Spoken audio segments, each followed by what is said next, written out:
Alcoholics Anonymous. Hey, And Nick. Hey, Nick. Hi, hey, Nick. what's up, guys? And our speaker today is going to be Chris P. from Ventura County as well. Go ahead, Chris. My name's Chris, and I'm an alcoholic. What's going on, everybody? Hey, Chris. Hey, What's Chris. going on, Chris? Hey, Chris. Chris. Hey, Chris. Hey, Chris. guys. Um, Hey, Chris. so, yeah, I just want to start off by sharing about how grateful I am to be a part of this. This is a really cool time to be a sober alcoholic because it wasn't like this when Alcoholics Anonymous was started.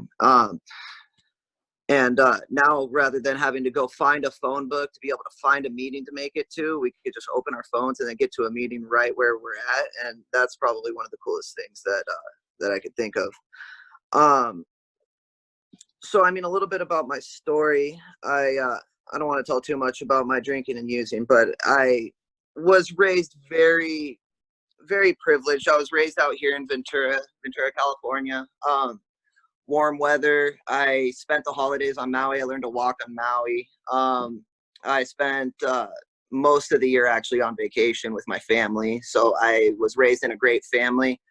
But I would like to say that I was alcoholic long before I ever had my first drink. And the reason that is because my whole life was always based off of needing to fill a void inside myself so that I felt okay with who I was. That was probably because I don't know.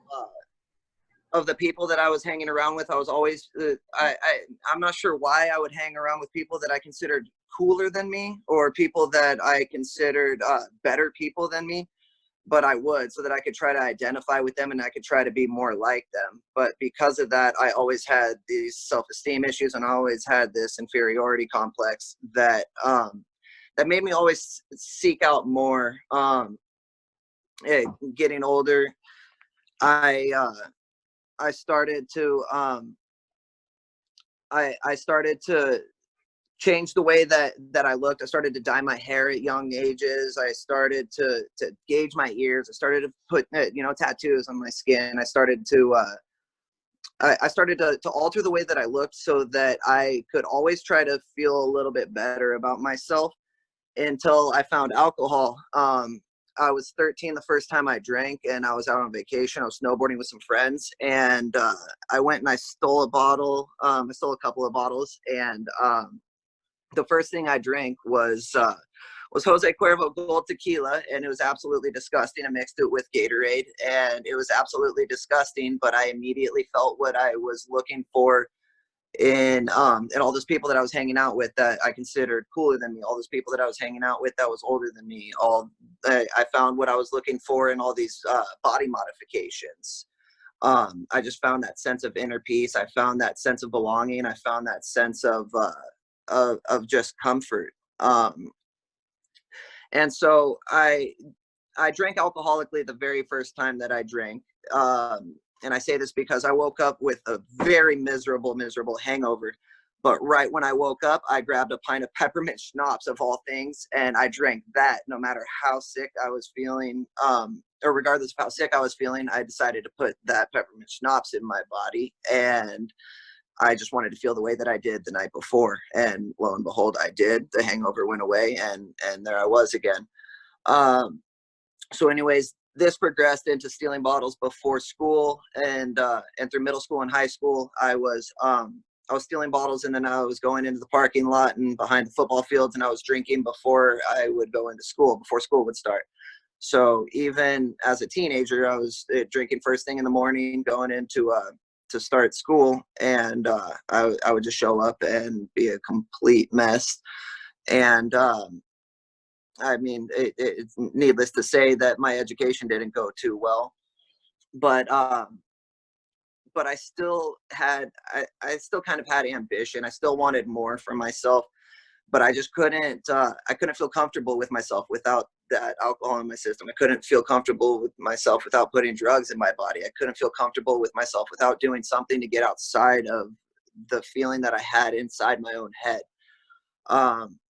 I was diagnosed with migraines. I suffered from migraines from a very young age, and I got these probably genetically from my mom. My mom has muscular dystrophy, and she has some neurological issues. So at a very young age, I started to suffer from migraines, and because of this, around the time that I drank for that first time, around 11, 12, 13 years old, I would get taken to the emergency room, and they would shoot me up with Demerol, with hydromorphone injections to get rid of the migraine and to prevent me from throwing up anymore and to get rid of the migraine. And I would come home on complete cloud nine. I would come home feeling that sense of euphoria and feeling that sense of unity with the rest of humanity once again. So from a very early age, for me, I found out what the answer was. I found out what the answer to that sense of unity with the rest of humanity. My mom, because she had muscular dystrophy, she had a lot of opiate prescriptions, and I started to take those from her after I started to realize what opiates did to me. So because of that, I became an opiate addict. I became opiate dependent.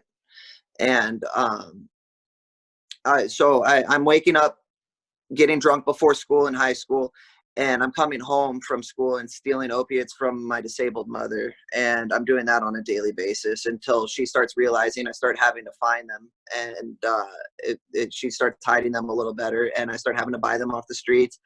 They don't become as available, and the easier the easier route was to just go to harder drugs and to just starting putting whatever I could into my body to chase that feeling of escape.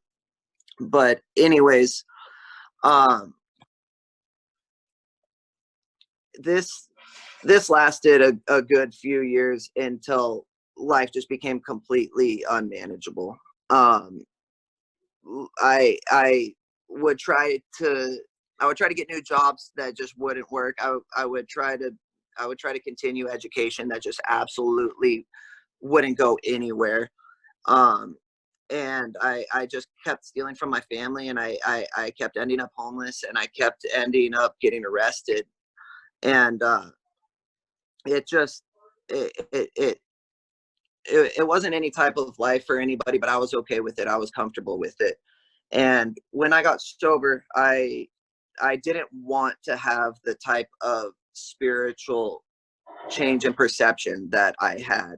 I really didn't want this life that I'm living today. I wanted nothing to do with Alcoholics Anonymous because I wanted to stay miserable. I'm not sure exactly why that is, but I was just okay with it. I found comfort in that misery. So being comfortable in that, I got sober to avoid a jail sentence, and I went to a meeting in the treatment center that I detoxed in, where I ran into my sponsor, and I said, I went and I talked to him because I knew him from before, and I said, you know what, let's try this. Let's go through the work. And I wasn't doing it to prove other people that Alcoholics Anonymous didn't work. I was doing it to pass the time, basically, so that sobriety wasn't so dull, I guess, because I knew that I had to be sober in order to dodge that jail sentence.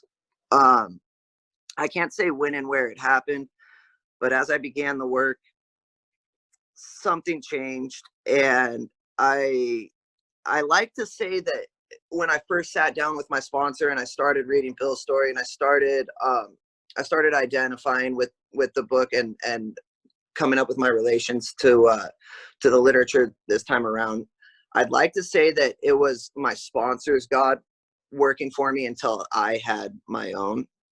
But I can't say exactly why it happened the way that it did.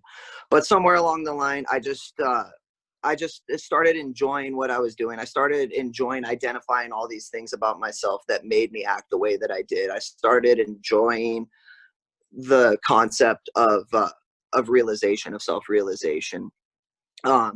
Going into steps 2 and 3, I really started to enjoy not living on self-will. I really started to enjoy figuring out what the next right move was and then acting on that, praying for other people and realizing that I didn't have to live so selfishly and self-centeredly anymore. I didn't have to live in so much fear, and living outside of that fear, walking through life with courage came from being of service to Alcoholics Anonymous and being of service to my family, being of service to everybody that I was just a burden to before. And because of that, I had a spiritual experience that, like they say in the book, it's of an educational variety. I kind of just started to learn that doing the next right thing was exactly what I needed to do in order to live out of that selfishness and in order to live in less fear. Because I found out that when I live in less selfishness, I have less fear.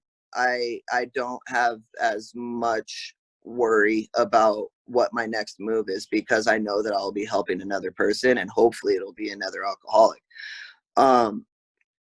Yeah, I was actually reading that spot in the book in the back, the appendix, so it talks about the spiritual experience. I'll mention the spot that I was reading earlier. It says he finally realizes that he has undergone a profound alteration in his reaction to life, that such a change could hardly have been brought about by himself alone.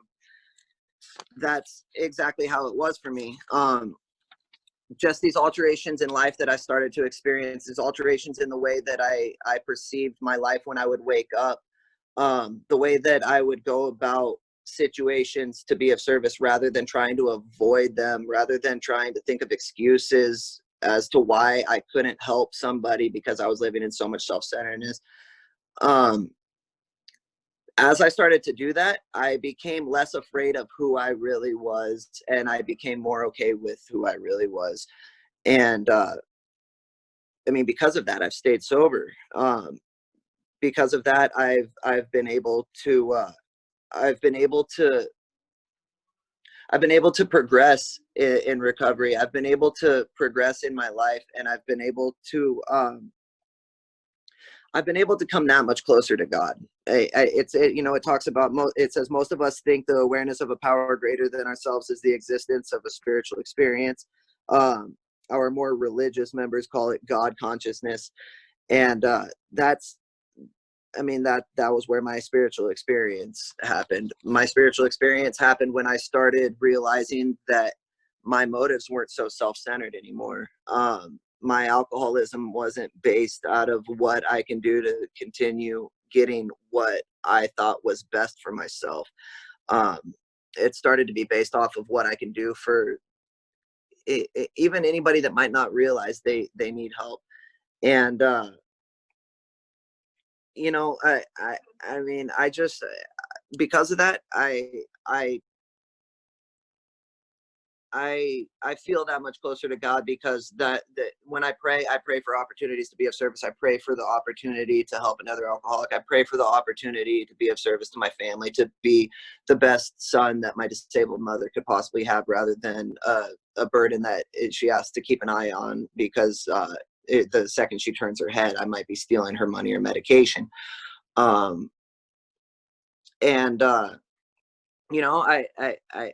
get to wake up and I get to look forward to those opportunities. But aside from that, I get to wake up and I don't need to go try to avoid getting arrested and steal a bottle before school or steal a bottle before work. I don't need to go to bed spinning. I don't need to go to bed worrying about what the next day has to bring. I get to go to bed excited about what the day has to bring.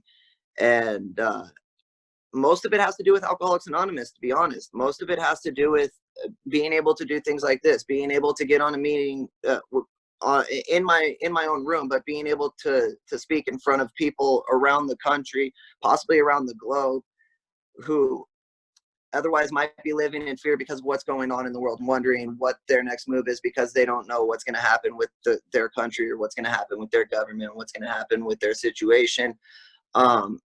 Because in reality, that all doesn't matter, because we're sitting in our rooms, or in our comfort zones with just us, God, and Alcoholics Anonymous. And that's the best spot for any alcoholic.